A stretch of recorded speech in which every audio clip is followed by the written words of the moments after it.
Hello, everyone, and welcome back. So, we are now in the second part of amendment lecture for CA final September 2025 examination. In the last part of the video that is already uploaded, we had completed all amendments from introduction supply chapter till returns under GST. Now, today's target is to wind up the remaining amendments. Now, starting with assessment and audit. I have redrafted the entire chapter in the notes. Entire chapter is not presented here in the amendment sheet, as I had already mentioned in the part 1, that just to better present it, to make the handwriting good, and for a better flow, I have redrafted the entire chapter. Here we contain only those sections which contain amendment.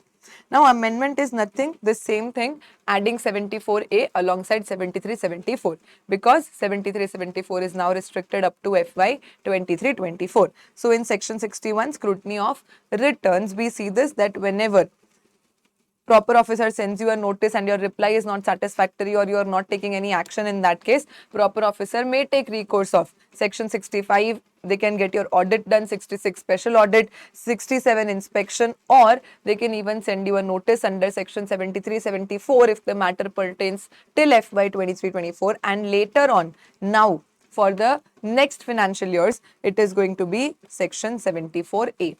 Similar amendment here in best judgment assessment, notwithstanding 73-74, you add 74A alongside. Right, ma'am. Then also again in section 64, same thing, alongside 73-74, you add 74A. And here in audit part, also same amendment.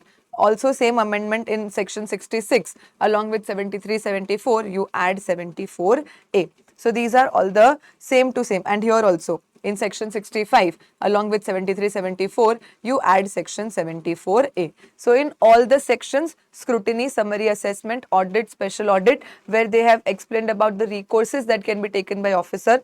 Earlier notices were only issued under 73-74, but now after FY 23-24, which means FY 24-25 onwards, now the notices will be issued under section 74A. So in entire chapter, there is only one amendment as such at 4 different places. Wherever 73-74 is mentioned, you have to just make a slash and add 74A. Done with assessment and audit. Then next chapter is inspection, search, seizure and arrest. This chapter entire also I have redrafted in the notes. Coming to the amendment part, it is in section number 70. See, even if you are using version 5 of the book, this thing is already there, mentioned in the book in some another common language, which means according to general understanding also, or the earlier rules also, this thing was there. Now with the amendment, what they've done is made the language better and things more clear. That is all. This is nothing new that you have to study. It is just about the language. Some earlier paragraph was written which you now have to delete and add this particular paragraph in section 70. So all the persons summoned shall be bound to attend either in person or by an authorized representative as such officer may direct, and the person so appearing shall state the truth during examination or make statements or produce such documents and other things as may be required. Okay, ma'am, what was section 70? Section 70 was the power to summon someone. Hey, ma'am, when we have to meet someone, we call them on T. When we have to meet someone, we call them on T. So whenever officer wants to meet you, they actually want to call you physically, ask some documents from you, or they want to ask you some questions and they need answers, they want to examine you on some truth. In that case, they will call you on a T. So section 70, they will call you on a T. So section 70 is power to summon someone.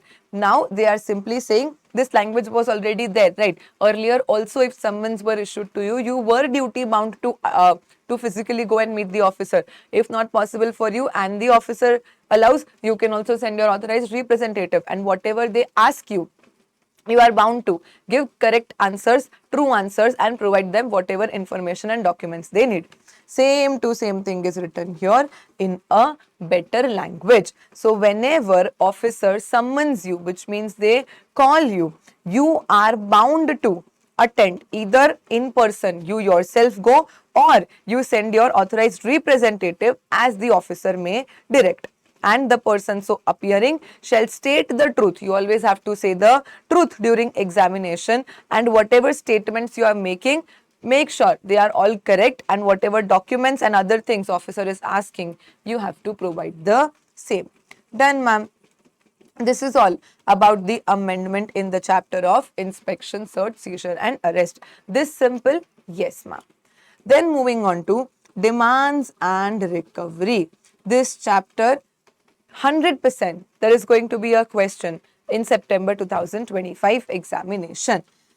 Ma'am, determination of tax not paid, short paid, ITC wrongly availed, utilized or refund erroneously taken. These four situations, if you have genuinely done a fraud, which means you have done some willful misstatement, suppression of fact or a fraud, you have deliberately attempted to not pay or short pay taxes, then notices were issued to you under section 74. But if it happened via a mistake, the tax is still not paid or short paid or ITC or refund is wrongly taken, but still you were not with an intention of fraud doing that transaction, it happened because of a bona fide mistake. In that case, notices and orders were issued to you under section 73. But now, after amendment, the applicability of section 73 and 74 is restricted up to FY 23-24. So, whatever transactions you have done up to FY 23-24, for those transactions, notices will be issued under 73-74 till the last date mentioned here. So, which means, ma'am, simply when the last year for which the notice to issue, for which the time limit to issue notice under 73-74 expires, this section actually becomes irrelevant. The answer is yes. This section is under a sunset provision. See, understand, today if I do something wrong, notice can be issued to me within 2 years, 9 months or 4 years, 6 months here, which means, ma'am, FY 23-24, if I count 4 years, 6 months from here, till that period only I can say the provision is relevant, and after that the provision becomes completely irrelevant, because now whatever I do in FY 24-25 onwards, all the notices will be issued to me under section 74A. Yes, ma'am. I have still kept section 73-74 in the book. Why, ma'am? As already mentioned, whatever you have done till FY 23-24, notices will be issued under 73-74 only. So today, tomorrow you become a chartered accountant. Till 3-4 years, of course, it is required for you to also know 73 and 74. So we have kept it in the book. Exam point of view, if question is asked, it will be asked from 74A only. Normally, ICAI never asks questions from the old sections. They always ask questions from the as on date provisions. So, if question comes in exam, it is going to be from 74A. But why we still need to study 73-74? Because 74A is very much similar to those sections, only penalties and everything is same. So there's nothing new that you have to study as such, except for timelines and some few things here and there. And second, those sections, even though they are in a sunset provision right now, but still they remain relevant for some years. Right, ma'am. So let us now understand this new section that is inserted, section 74A. At a lot of places, we have seen the references already in earlier chapters and above chapters when we made the amendments and the changes. Everywhere 73-74/74A/74A. So let us understand what it is. It becomes relevant for transactions that are done FY 24-25 onwards. Okay, ma'am. What is the section for? Same thing that 73 and 74 were for. Tax not paid, short paid, erroneously refunded, or ITC wrongly availed or utilized. These four things if you have done. So what is the amount of these four things, and now how much penalty should be levied on you? So to determine these things, officer will now use section 74A to issue you show cause notices. So these things remain same only. Tax not paid, short paid, erroneously refunded, or ITC wrongly availed or utilized. So proper officer will serve you a show cause notice specifying the amount along with interest and penalty. So what is the amount of tax? that you have not paid or short paid, whatever it is, plus what interest you are required to pay, and plus what penalty you will be required to pay, specifying all the amounts, officer is going to issue you a show cause notice. But ma'am, here this new thing inserted in 74A says that if the amount of tax that you have not paid or short paid or refund or ITC is less than 1000 rupees, not exactly 1000, less than 1000, which means ma'am up to 999, if the amount is, officer will not issue your notice. It is okay, less than 10,000, what fraud you will do, let it be. So provided that no notice shall be issued if tax not paid, short paid, erroneously refunded, wrongly availed, utilized, ITC in a financial year is less than 1000 rupees. For MCQ, you can consider this as important.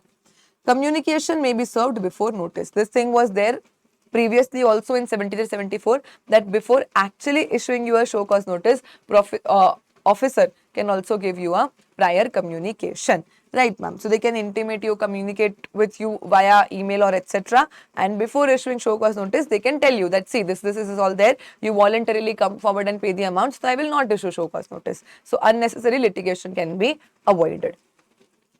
What is the time limit to serve show cause notice? As it was 2 years 9 months and 4 years 6 months earlier in 73 and 74 respectively, here there is no difference whether you have done something with an intention of fraud or you have done something without intention of fraud and it was a genuine mistake. In both situations now they have made a common time limit. So now you have to remember only one time limit, which says that within 42 months. Within 42 months from the due date of annual return for that financial year in which you have short paid or not paid the tax, or you've taken wrong ITC, or you have taken wrong refund. So here we say within 42 months from the due date of annual return. So ma'am, let us say FY 25-26. What is the due date to file annual return? 31st December 2026. From here, you have to calculate 42 months. That will be the last date to issue show cause notice in all the cases. Be it deliberate attempt, be it bona fide mistake, the time limit remains same only. That is due date of annual return for that financial year. You have to calculate 42 months from there to which the tax or ITC relates, or within 42 months from the date you have taken the erroneous refund. Right, ma'am. Proper officer may serve a statement if you are offending the same thing again. So let us say I have evaded tax for a particular matter in FY 24-25. I did the same thing in 25-26, again same thing in 26-27. So for every financial year, it is not required for officer to issue new show cause notices all the time. It will increase paperwork, litigation, everything. Yes, ma'am. So what officer can do is simply serve you a statement giving the reference of the prior notice already issued to you, that see, these were the offenses, these are the defaults that you have done in prior period and you are repeating in same. So again, we ask this amount of tax interest penalty from you. So ma'am, will serving of this statement be equivalent to serving of notice? The answer is yes. So to avoid paperwork and unnecessary extra long procedures, proper officer can simply serve you a statement which shall be a deemed notice if you are repeating the default again and again in some another periods. Right, ma'am. After show cause notice, ma'am, what is the last date to issue final order? Notice you said that whichever financial year the tax, ITC or refund pertains to, from there you have to first take annual return due date. From due date, you will calculate 42 months. Right, ma'am. Now here let us assume the show cause notice is issued within 20 months only. 42 months is the maximum time limit. No. So officer issued me a notice here only within 20 months from the due date of annual return. Now what is going to be the last date to issue the final adjudication order by proper officer? So here we say that proper officer shall, after considering representation, of course, when officer will give you a notice, you will of course give some reply to officer. So if after considering your representation, the officer will issue order within 12 months plus extension of 6 months, reason recorded in writing if they are seeking extension. Who can give extension? Ma'am, commissioner or any officer at least joint commissioner above who is authorized by commissioner. From the date of show cause notice. From the date of show cause notice. So let us say, ma'am, show cause notice is issued to me here only. So within 12 months from here, final order will also be issued, and plus there is a possibility of 6 months extension granted by commissioner or any officer above joint commissioner, at least joint commissioner who is authorized by the commissioner. So see, if show cause notice is issued to you after 2 months only from the due date of annual return, you don't have to wait for 42 months and then start calculating 12 months. No, no, no. The day on which show cause notice is issued, right from here, within 12 months or plus 6 months extension, only order will be issued to you.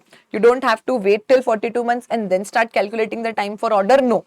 42 months is the maximum time to issue show cause notice. Now the day on which actually show cause notice is issued to you, from there within 12 plus 6 months, order final will also be issued to you. Right, ma'am. In this order, how much penalty they can ask me? So, ma'am, penalty now, they have not made two separate sections like earlier there were section 73 and 74. Within a single section only, under two different clauses, they have prescribed that if you have done something without an intention of fraud, so the reason to not pay or short pay or wrongly take ITC or wrongly take refund was not fraud, but it was reason other than fraud, willful misstatement or suppression of fact. Basically, in one word, we can say it was an error or mistake. Then the penalty is prescribed under section 74A, subsection 5, clause 1, which says that 10% of tax or 10,000, whichever is higher, is what you have to pay as penalty. This penalty will be prescribed in the order that will be issued to you. Ma'am, is it the same penalty that we used to study in section 73? Yes, ma'am. So as such, there is no change in penalty. 10% of tax or 10,000, whichever is higher. This penalty is under CGST Act. So similar penalty will also be levied under SGST Act. So the maximum penalty in total actually becomes 20,000. Do we double the percentage? No, ma'am. Why? Because whenever you come to IGST, the tax amount is already doubled. So you don't actually ever have to double the percentage, but the absolute figures do we double? Yes, ma'am. So penalty is same only.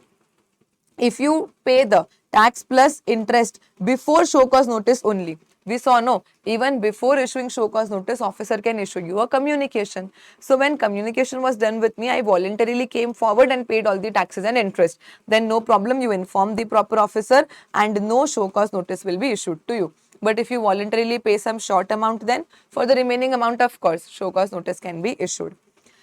Ma'am, the day on which show cause notice is issued to me, even if within 60 days from there, I pay the tax and interest, then also I can save myself from penalty. Officer will not issue me the final order and the proceedings will be concluded.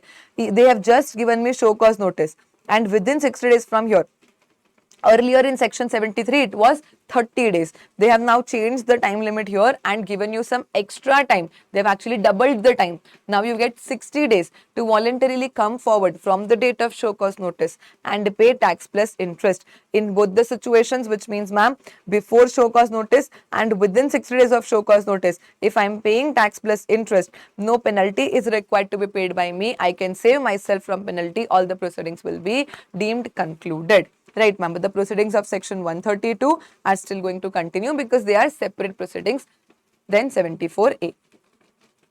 Now moving to the clause 2 part, where we are saying that we have actually not paid, short paid the tax, taken wrong ITC or taken wrong refund with an intention to defraud the government. So the reasons are of fraud, willful misstatement and suppression of fact or suppression of fact. In those situations, whatever is your tax amount or ITC amount or refund amount, that same 100% amount will be levied from you as penalty. So ma'am, tax so I have to pay only, plus interest also I have to pay, and plus 100% of my tax amount I have to pay as penalty also, which means let's say you evade 10 crore, 10 crore so you have to pay, plus 10 crore penalty you have to pay, and plus interest on 10 crore also at the rate of 18% according to section 50, that also you have to pay. But ma'am, are we given some relief? Like in the clause 1, they are saying no, that before show cause notice, if you pay, you can save yourself from penalty, or within 6 days also you can save yourself. So here, do we have an option of saving ourselves from penalty? The answer is no. You cannot completely save yourself from penalty, but yes, you can reduce your penalty. Normally it is full 100% of the tax amount due, but if when the officer has just given you a communication, notice is not yet issued, you voluntarily come forward and want to pay, you pay tax, interest and 15% of tax as penalty. If you pay within 60 days of show cause notice, then 25%. But once order is issued, and within order also if you pay within 60 days, then 50% of tax you can pay and save yourself. After this, 100% you'll have to pay. This is ditto same to same as you have already studied in section 74. So these are no new penalties that you actually have to learn. Considering that you are seeing amendment class, of course you've seen the earlier classes. So the penalties remain ditto same. It is only about the time limit, which was earlier here 30 days, 30 days. They have now made it to 60 days and 60 days. So in case of fraud, we are saying that if I pay voluntarily before show cause notice, tax interest, so of course I have to pay. Penalty will be only 15% of tax. Within 60 days of show cause notice, if I pay, tax plus interest anyways I have to pay, and penalty will only be 25% of the tax. Now ma'am, order is issued. Even within 60 days of order, if I am paying, it will be tax plus interest plus penalty as 50% of tax. And ma'am, now after this, so nobody can save me. Full tax plus interest plus 100% of my tax amount I'll have to pay as penalty. So 15, 25, 50 and 100 remains same. Only the change in time limit. Before show cause notice, within 60 days of show cause notice, within 60 days of order, and after that. Right ma'am. However, here the waiver of penalties that is given, no, that if you pay before show cause notice or within 60 days of show cause notice, it is okay, you don't have to pay any penalty, etc. under the clause 1. Government is saying that, see, this is for all the general cases, but if you have not paid self-assessed tax, or you have not paid any amount collected in the name of tax from people to government, then nobody can save you from penalty. Penalty will always be levied and no waiver will be available to you. So no penalty waiver in case of self-assessed tax or any amount that you have collected from people and you're not paying these amounts within 30 days of the due date, then in that case we say nobody can save you, penalty will compulsorily be levied. And once your proceedings of 74A are concluded, penalty again will not be levied on you under some another section, which means that proceedings under section 122 and 125, everything shall be deemed concluded. They will ask you for penalty only under one particular section. Ma'am, these things also were already there, present in section 73-74. This is nothing new. It is only this 1000 rupees point that is changed. Time limit 42 months and 12 months, that is changed. And another thing is 60 years. Earlier it was 60 days, sorry, earlier it was 30 days. Other than that, the amount of penalties, the waiver, everything remains ditto same as section 73-74. So in spite of this being a major amendment, your answers as such are not going to change. Your calculation is not going to change. It is just the time limits that you have to keep in mind. To summarize everything once again, 73 and 74 are now restricted till FY 23-24 only. 74A is now inserted for transactions that have happened on or in or after FY 24-25. There's a single section for fraud and other than fraud. Show cause notice will be issued to you within 42 months from the due date of annual return. But if the amount is less than 1000 rupees, they will not issue you any notice. The day on which they issue you notice, from there within 12 plus 6 months, final order will also be issued to you. If it is a genuine mistake, bona fide mistake, no fraud intention, then 10% of tax or 10,000, whichever is higher, is going to be your penalty. All the amounts are under CGST Act. Similar amounts will be levied under SGST Act also. But if I come forward voluntarily, pay before show cause notice or within 60 days of show cause notice, I can save myself from penalty. But if it is self-assessed case or amount collected in the name of tax and not paid within 30 days of due date, nobody can save me. I will have to pay the penalty. Alright ma'am. Then talking about for the things that I have done with an intention to defraud government, there's fraud, willful misstatement or suppression of fact, then ma'am 100% of the penalty, 100% of the tax amount involved becomes your penalty. However, if you voluntarily come forward and pay before show cause notice, then 15% will be penalty. Within 60 days of show cause notice, 25% will be penalty. Within 60 days of order, 50% will be penalty. And after that, whenever you pay, you will have to pay tax plus 100% of tax as penalty, and your interest will also keep on increasing as you pay late. So, interest also. Right, ma'am. Done. Then moving on to the similar things now in section 74, where the reference was given for 73, 74, you add 74A also. Same thing, 74A also you have to add. So this is now similar amendment that we've been doing at all the places. On the last page of the chapter of demand and recovery, there's a clarification given, which says that, ma'am, officer issued me a show cause notice under section 74 because officer thought I've done a fraud. Tax is not paid, I agree. But I have not done a fraud. It was actually a mistake. So the notice should have been issued under section 73. Officer mistakenly issued under 74. Do we consider the notice as invalid only, or can we convert the notice of 74 to 73? We already know this provision, considering the time limits and everything. Yes, ma'am. We can convert the notice of 74 into 73. So same thing is now added. One more point is added in this clarification, saying that, ma'am, earlier there were two different sections. Now there's a single section 74A for mistake also, for fraud also.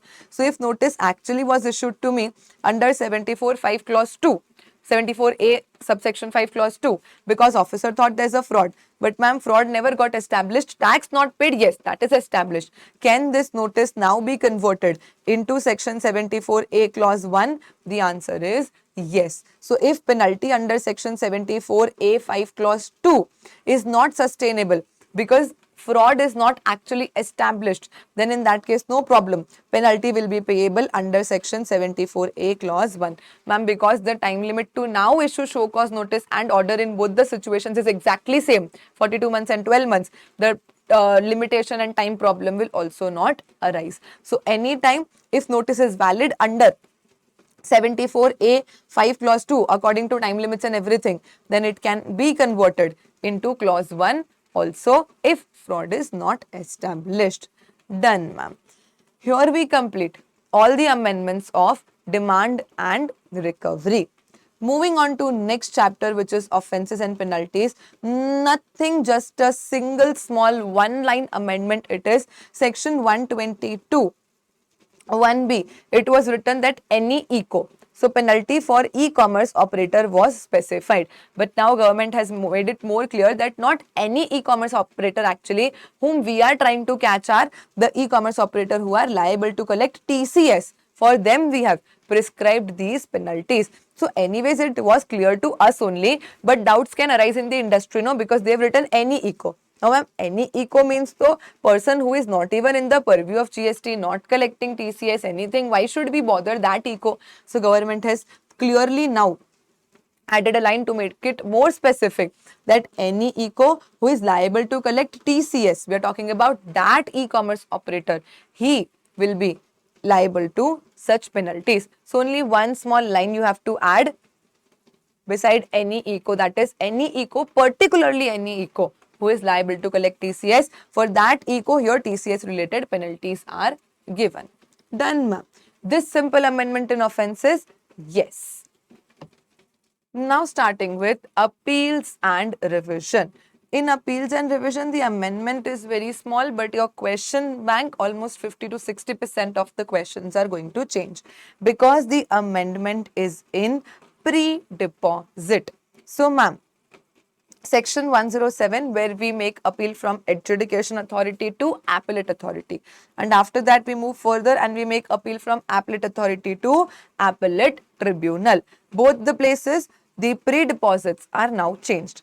And good part for you, now you have to remember only one pre-deposit because they have made the pre-deposit same only. So ma'am, when you are aggrieved by the order of adjudicating authority and you want to go and appeal to the appellate authority, whatever 100% amount you have admitted, be it tax, interest, penalty, other amount, whatever it is.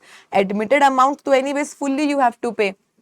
But whatever tax you are disputing, earlier it was 10% of tax in dispute or 25 crore. Now they have reduced it and they are saying 10% of tax in dispute or maximum 20 crore is going to be your pre-deposit amount. Also, ma'am, when from appellate authority we go to appellate tribunal, the earlier pre-deposit was 20% of tax in dispute, but now they have made it 10% of tax in dispute and max 20 crore only. So, ma'am, instead of two pre-deposits, now we have to remember only one pre-deposit, that is 10% of tax in dispute, maximum 20 crore under CGST Act. So, of course, it will double under IGST Act. Do we ever double the percentage? No, ma'am. Why? Because tax amount already gets doubled in IGST. Right, ma'am. So, of course, whatever question bank you are following, please make sure that you amend all the answers, because majorly whenever questions from appeal come, they are with respect to pre-deposits only. So, the using the older percentages, pre-deposits will be calculated in your book. So, make sure you are updating and amending it. I have already shared the amended question bank in the Telegram group, Telegram channel. The link of the same is also in the description of this video. So, make sure you download and correct your questions. Right, ma'am. So, this very simple pre-deposit amendment, whatever amount you accept out of tax, interest, penalty, whatever it is, if you have accepted something, admitted something, then so there's no question, there's no ambiguity, you 100% have to pay that amount. But whatever tax you are disputing, dispute me, you don't have to take interest, penalty, everything. Only the tax that you are disputing, 10% of it or maximum 20 crore under CGST Act, you pay whenever you go to appellate authority or further also when you go to appellate tribunal. Plus one small change here, when you appeal against the order of appellate authority and you go to appellate tribunal, the time limit available to assessee was 3 months plus extension of 3 months, and the time limit available to department was 6 months. Now they have made an amendment here and they have given an option of 3 months extension to department. Earlier there was no extension available to department. So this department has done in their own favor only, that they already had double the time that we had. We had normally only 3 months to go and appeal. They had 6 months. We had plus 3 months extension. They have given themselves 6 months plus further 3 months extension also. And in both situations, they are saying that there can be some another date notified by government, and whichever is later, that date you finally take as the last date to go and appeal against the order. So, ma'am, in exam, if the question is silent about the date notified, what we will normally take? 3 months plus 3 months, 6 months plus 3 months. However, if there is some another date mentioned which they are saying is notified by government, then you normally first calculate 3 months. Here 6 months, an extension if given in question. You compare it with the date that they have given as notified, and then whichever is later will turn out to be your final and last date to appeal against the orders of appellate authority when you are going to appellate tribunal. Done, ma'am. With this, appeals and revision question done. There is one question of appeals and revision in RTP. We'll just quickly see that question. Oh, is it from demand or is it from appeal? 1 second.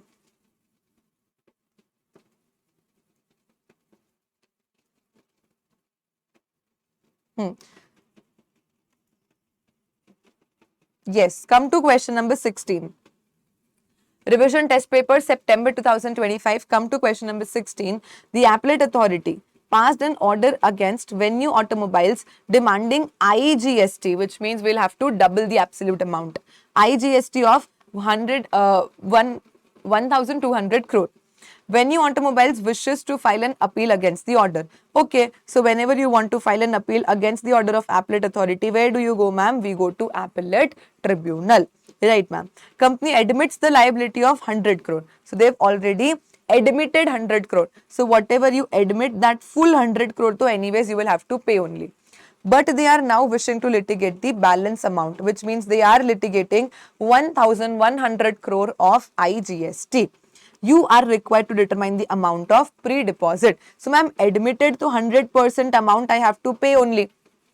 Disputed, ma'am, we don't have to think whether we are going to appellate authority or tribunal, because now the pre-deposit is same. So, the disputed amount is, ma'am, 1,100 crore into 10%, or Maximum is 20 crore generally for CGST Act, but for IGST, ma'am, the amount is going to be doubled, so maximum will be 40 crore. So 110 into 10 percentage comes as, 1100 into 10 percentage comes as 110 or 40 crore. Maximum 40 crore only you can take. So I have to basically take whichever is lower, because 40 crore is the maximum cap limit. So will I take 110? The answer is no.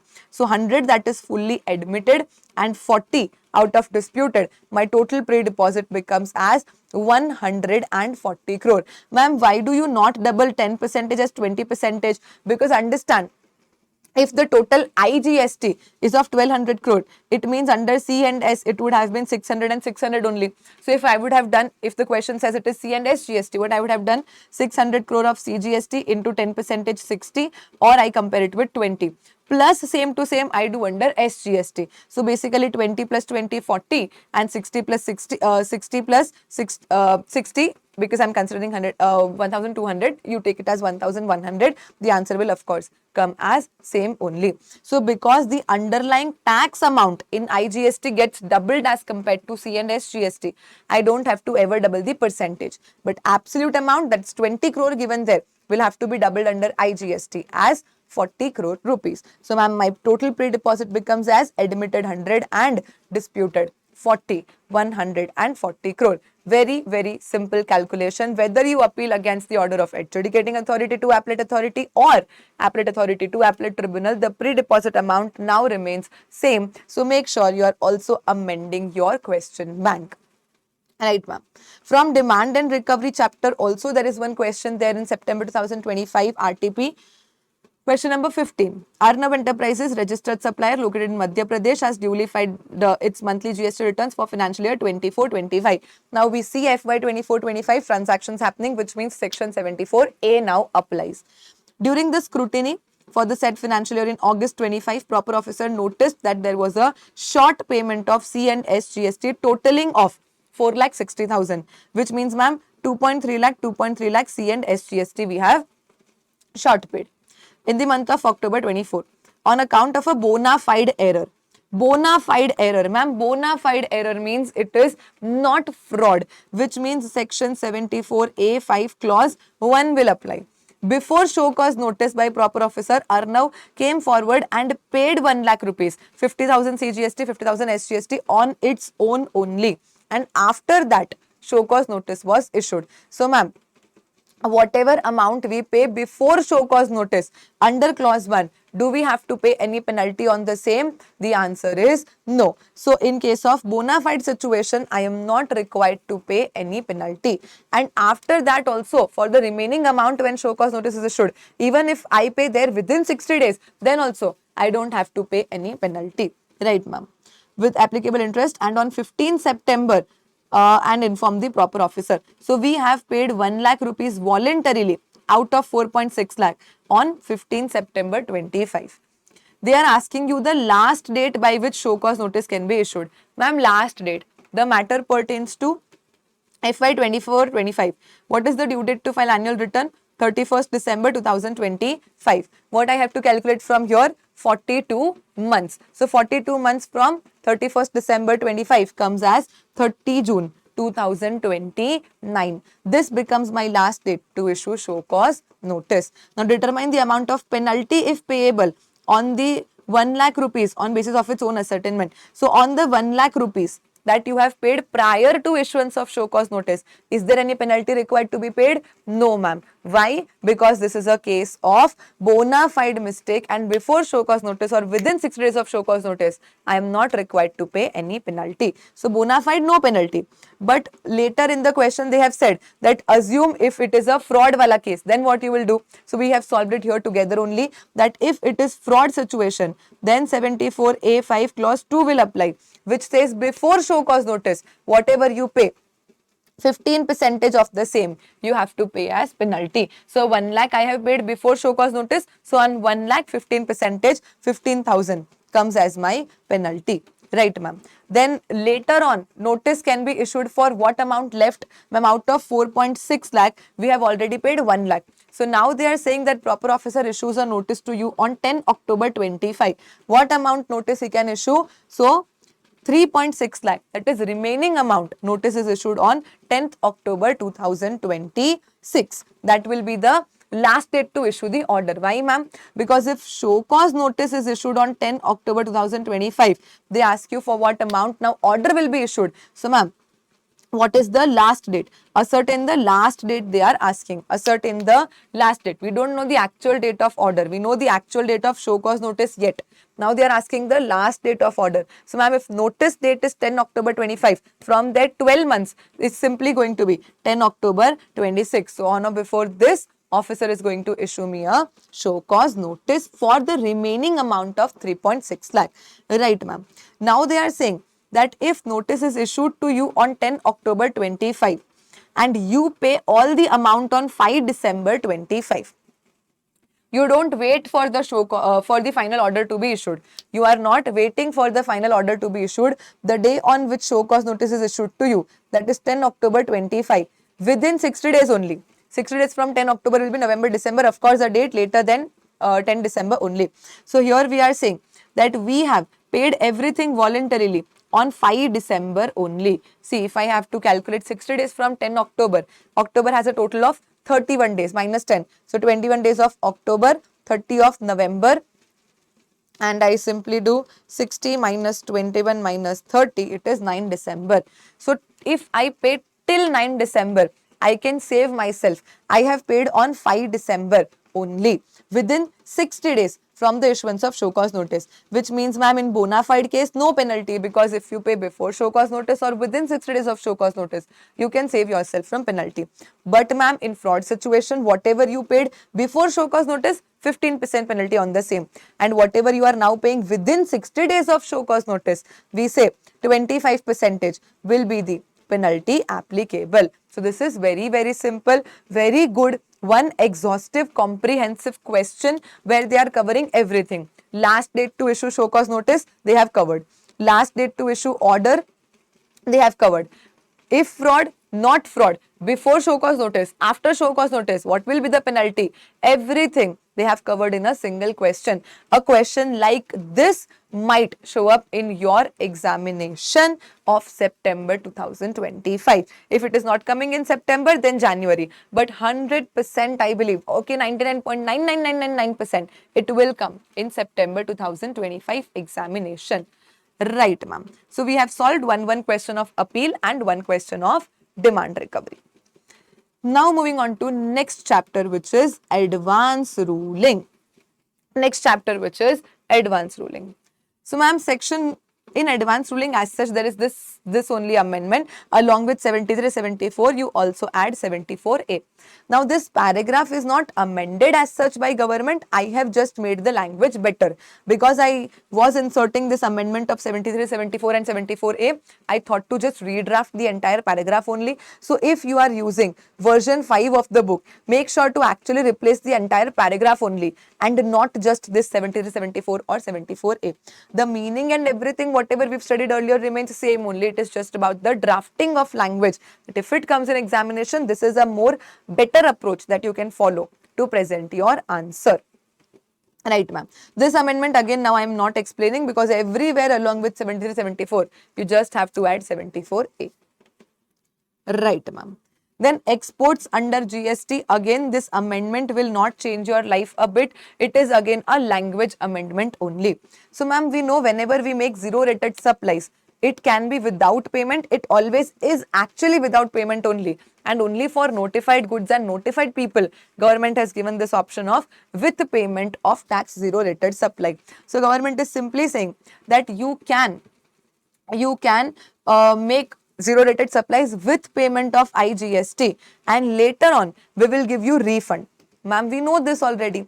If it is without payment of tax, we don't pay anything at the time of making supply and later on we take refund of the accumulated ITCs, right, ma'am? But if it is with payment of tax, we first pay using ITC cash whatever is available with us and later on whatever we have paid, full amount is given to us as refund. What is new? As I said, nothing is new. Your life is going to completely stay unaffected only. It is just the language that they've corrected here. They say yes, for notified class of people and notified class of goods, we will give you refund. when you are doing zero rated supplies with payment of GST. But these refunds will be according to section 54 and all the other prescribed rules that are attached with the section. Oh right ma'am, anyways we were following refund sections and rules. No, even if they were not saying. But yes, government from its side had made it absolutely clear that whenever we give you refund, we are going to follow all the rules and the provisions mentioned in section 54 and the rules associated thereof. Okay, ma'am, very simple. And second, ma'am, again, this is a game of language that they have changed. We have already studied that normally for all exports, you get benefit and you get refund. But if you are exporting certain goods which are leviable to export duty, it means government is not trying to promote the export of goods. Otherwise, why would they levy export duty on such goods? So here government had, anyways we were studying this, that you will not get refund if goods subjected to export duty, but government has made it more clear by saying that whichever be the situation, whether it is with payment, without payment, all situations we are not going to give you refund. We knew this earlier also.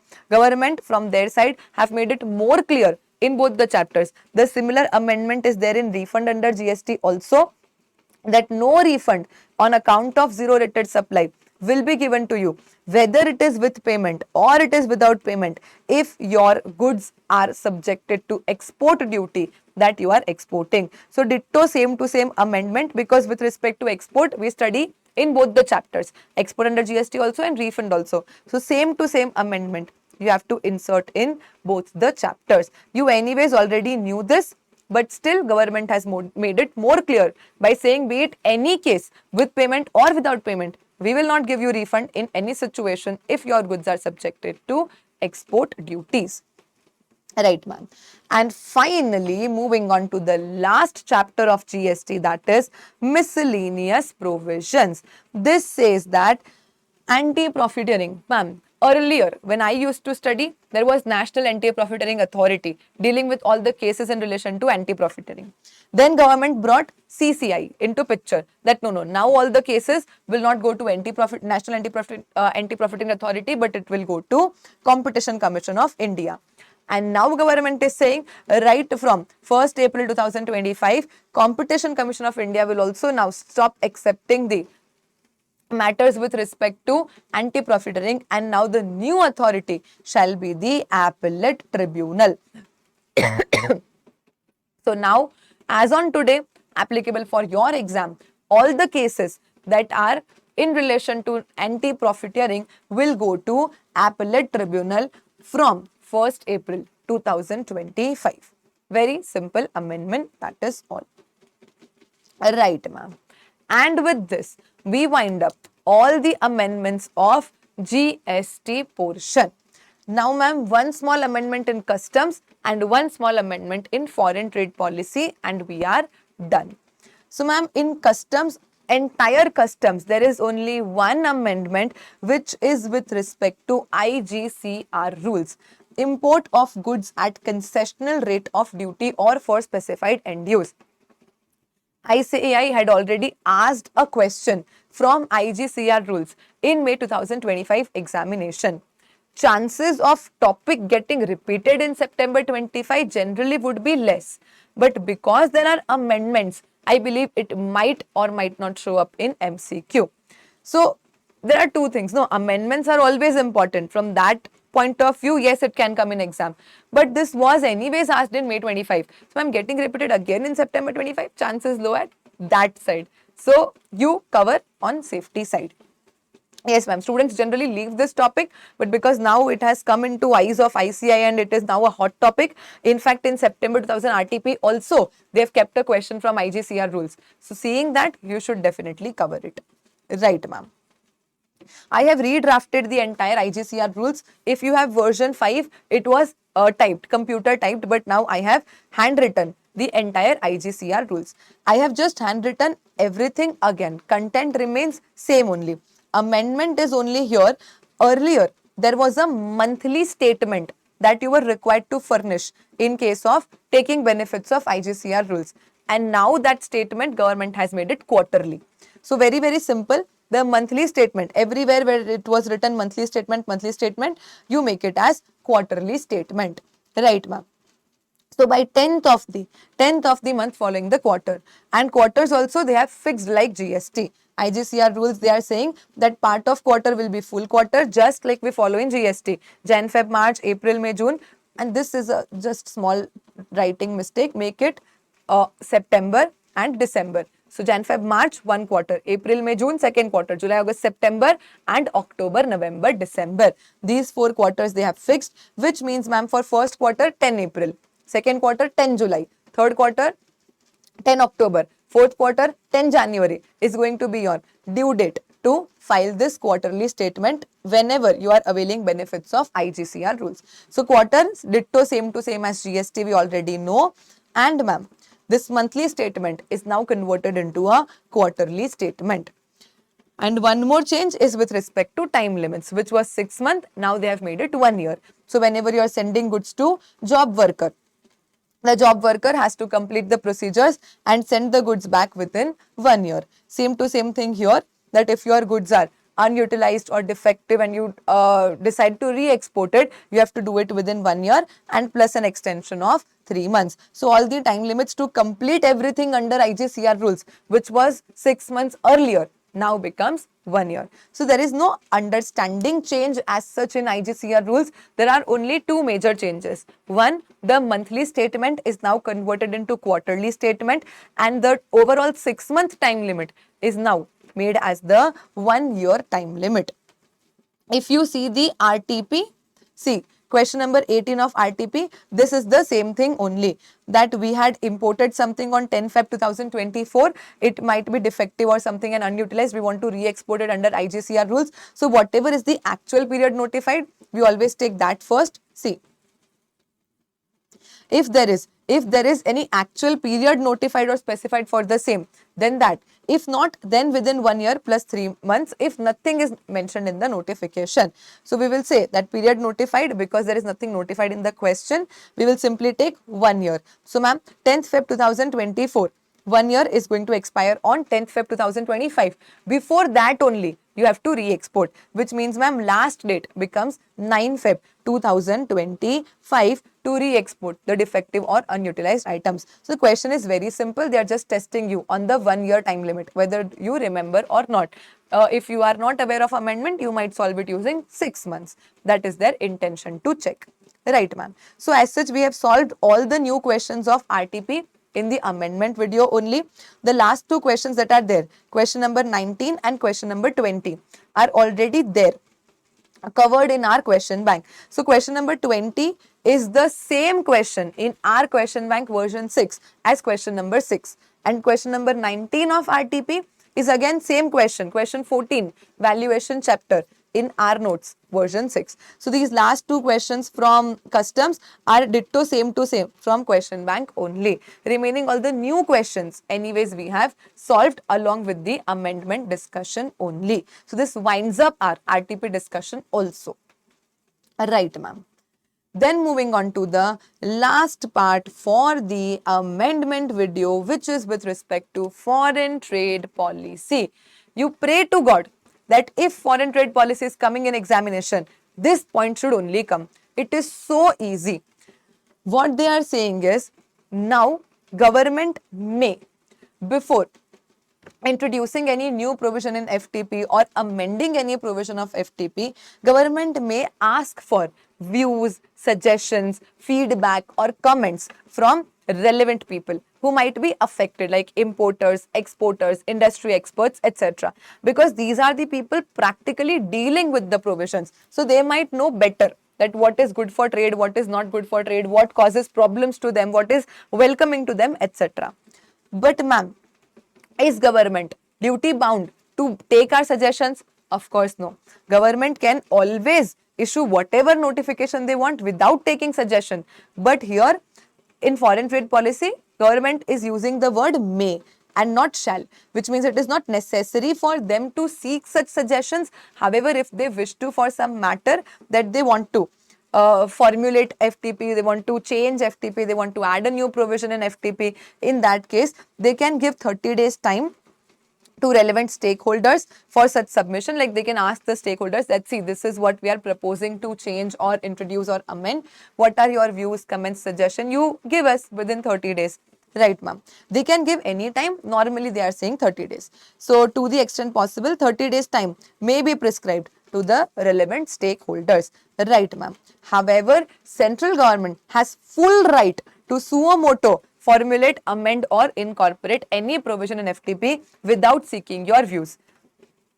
So it is not mandatory for government to always seek views before introducing anything in FTP. If they are kind enough and they are welcoming enough, they might.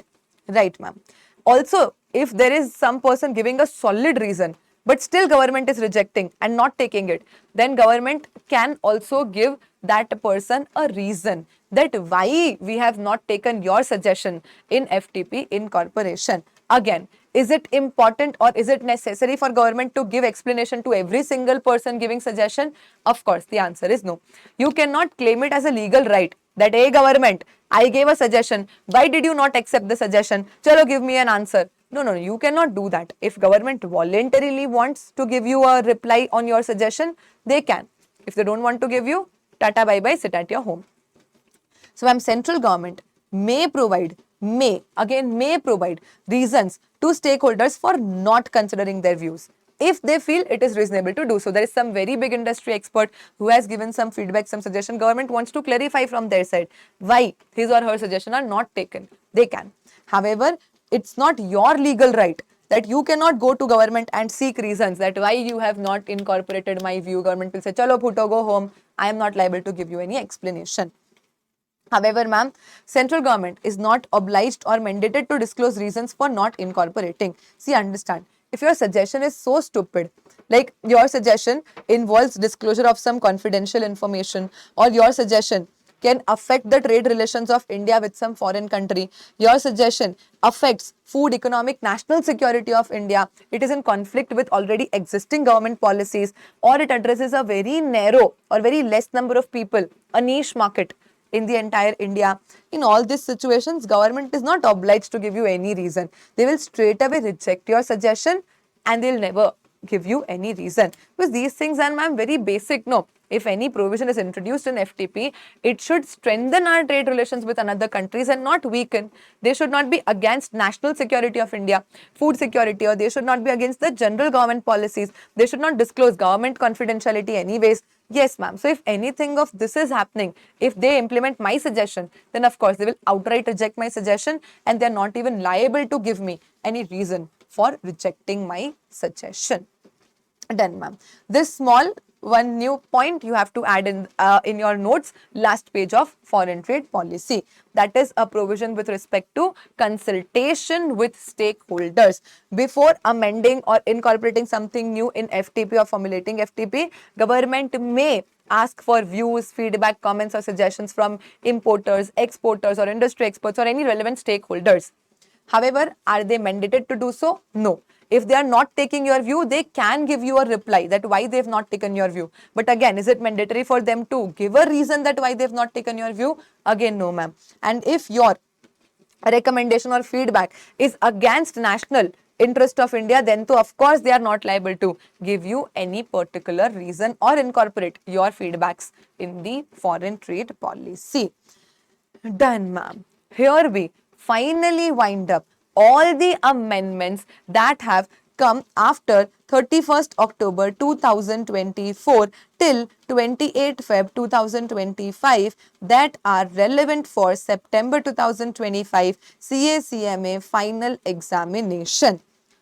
From just this 2 or 2.5 hours amendment video that we've covered on YouTube, you can at least expect 10 to 15 marks of papers. So if you sincerely follow all the amendments, learn everything, understand everything, solve these new questions of RTP that I've made you solve, at least 10 to 15 marks you can very easily secure in examination. So all the best. We'll keep meeting on YouTube for revisions, question practice, etc. Till then, if you have any doubt or query, you can always connect with me on Telegram. The link of discussion group is given in the comment section of the video. Do not forget to like the video, share it with your friends, and if it was useful for you, please drop a sweet comment for future students to come and see. Done, ma'am. See you all. Take care. Prepare very good. September exams are very near. Give your 100 percentage. You can do it. I know, and you also know it. Chalo. Bye bye and take care.